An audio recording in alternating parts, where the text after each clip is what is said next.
এখন আমরা যারা প্রতিবাদ করতে নামছি, আমাদের একটা লক্ষ্য হওয়া উচিত যে যাদেরকে আমরা মাথায় বসিয়ে রেখেছি, যারা সব কিছু চালাচ্ছে, বিচার দেওয়ার যে প্রক্রিয়া যারা চালাচ্ছে রাজ্যে, তারা কারা?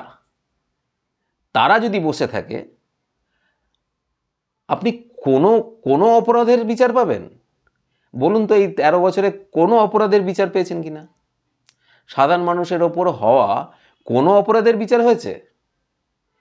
এই যে ভোট লুট, এই যে ভোটের ইলেকশনের সময় এত মার্ডার, পঞ্চায়েত ভোট কিভাবে হওয়া, 70, 72, 75, 80টা লোক মারা যাওয়ার তো বটেই, সাথে আজকে ঠিক হলো, কালকে কমিশনার কি বাড়িতে বসে বসে ঠিক হয়ে যাচ্ছে,